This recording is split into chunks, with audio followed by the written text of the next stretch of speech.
Nananahimik po si VP Sara doon. Ano po ang ginawa nila? Gusto nilang ilipat sa koreksyonal. Alam niyo po ba kung sino ang mga nakakulong sa koreksyonal?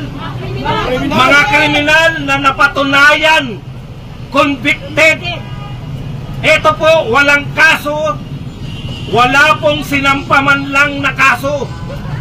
Bakit mo ikukulong? Ha? Ang isang abogado, alam niya ang batas. Ayaw niyang magpakulong. Umiiyak siya dahil nananawagan si Atty. Lopez. Ano na nangyayari sa bayan natin? Bakit wala nang ginagalang na batas? Hindi na kumikilala ng batas ang mga congressman. Ililipat siya, kaya po bumigay si Atty. Lopez. Ngayon po, sa pakikiramay ni VP Sara Duterte, sa galit nakita niya yung kanyang kaibigan.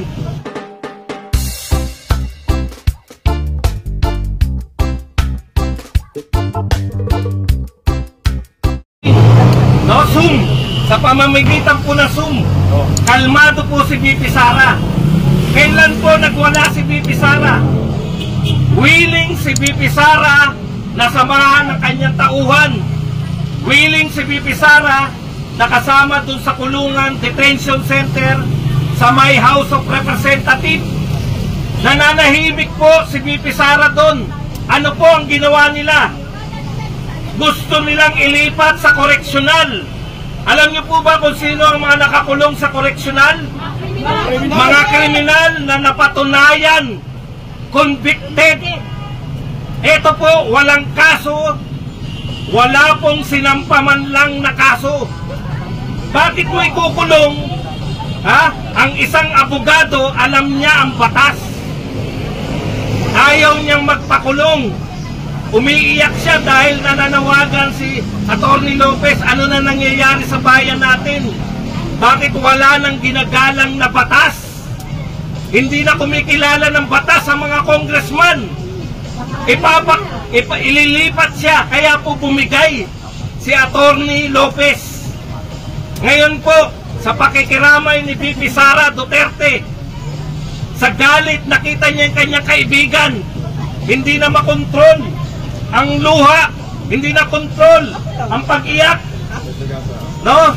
Napamura, minura ang presidente, minura si Lisa Marcos at minura si Martin Romualdez. Ngayon, ano? Duterte! Duterte!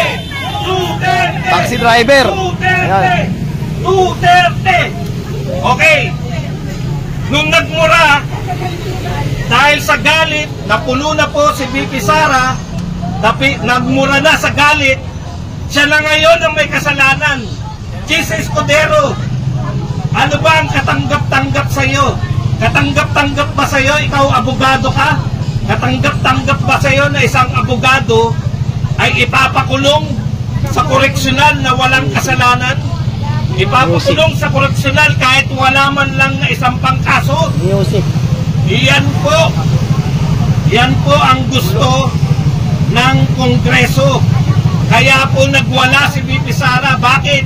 Hindi kinikilala ng mga taga-Kongreso, ng mga pulis, yung kanyang pagiging pangalawa sa pinakamataas na posisyon. Vice President po siya ng Pilipinas. Hindi po siya vlogger. Hindi po siya pangkaraniwang tao lang.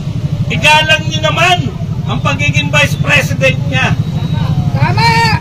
Di po ba? Tama. Ngayon, nung nagalit si VP Sara, siya na ngayon ang may kasalanan. Siya na ngayon ang inappropriate. Siya na ngayon ang hindi tama ang ginagawa. Huwag tayo papayag! Huwag tayo papayag! Paano yung mga tao na dahilan kung bakit nagalit si VP Sara? Ang gusto mo ba, Chis Escudero, ang pambansang kilay ng Pilipinas? Ha? Ang gusto mo ba, ipakulong ang kapwa mo abogado kahit walang kaso? Anong uri ka ng abogado? Naturingan kang Senate President. Kunin ko nga yung kilay model. Alam niyo kung bakit? Kasi sunod-sunuran ka sa mga minura ni VP Sara Duterte. Huwag ka mag-alala. Isasama na sa mumurahin sa susunod.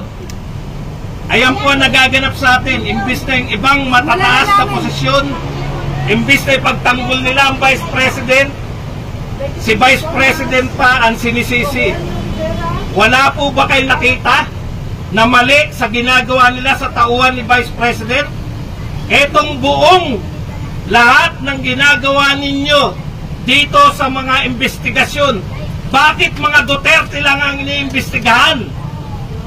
Bakit hindi nyo imbestigahan yung mga flood control program na hindi natin nakita? Binabaha pa rin. Binabaha pa rin tayo kahit 1.4 billion a day ang budget.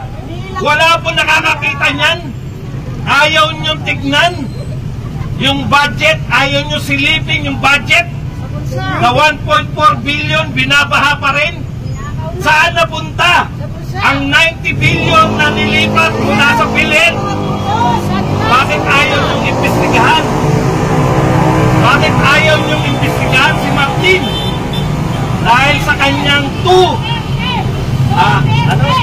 large heavy luggage. Bakit ayaw nyong imbestigahan si Martin? Ayaw nyong imbestigahan si Marbil? Ay, huwag si Marbil kasi may pulis pa dyan. Wala pa eh. Ay, pulis ka. Hindi. Pati tayo. Tagapagtanggol natin ng mga kapulisan. Maraming salamat. Iba. Hindi. 25 tons na gold! Nasaan ang pinagbentahan ng ginto? Nasaan ang Maharlika pants? Bakit? Wala naman kayong nakikita talagang anomalya sa Office of the Vice President.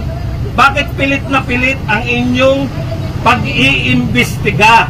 Ito ay dahil gusto ninyong ma-extend yung kapangyarihan ng pamilyang ito. Pamilyang Marcos Romualdez. Pamilyang salot sa Pilipinas. Yan. Duterte!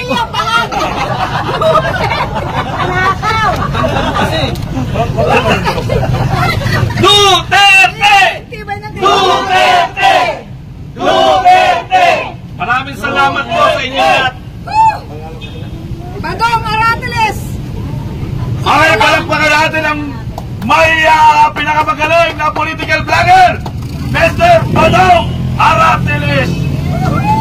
Tom, nanuntukan ng simento. Ayan po, kami po ay nandito sa Veterans Medical Center. Tama ba? Veterans Memorial Medical Center sa Quezon City po, North Avenue. Sa mga gusto pong pumunta, punta ko kayo dito. Ito, isa pang magsasalita, galing pa ito ng probinsya. Galit na galit sa mga trupang iwi at mga magnanakaw sa ating bansa. Nako, galing pa po ito sa Waray, Upay. Maram Samar, Mr. Edgar. Magandang hapon po. Ako po ay isang pangkaraniwang mamayan lang. Pero nararamdaman ko po na hindi ko na po kaya talaga. Kaya kailangan pong lumabas na para po tayo ay magkaisa at itama yung mga pagkakamali.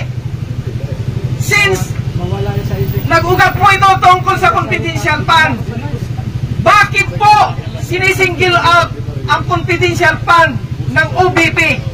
Ang dami pong ahensya ng gobyerno na may confidential fund, intelligence fund. Kung totoong concern kayo sa pira ng bayan, bakit hindi nyo rin po imbestigahan? Ano po ba ang dahilan?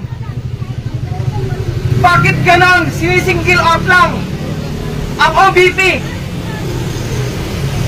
At bakit po nangyari kay Atty. Zuleika Lopez yan? Samantala ang sulat po niya ay humihiling lang po na wag muna maglabas ng dokumento dahil hindi pa naman po tapos ang investigasyon ng COA. Since ang COA ay independent body, bakit po ninyo pinapakilaman ang trabaho ng COA? buwa.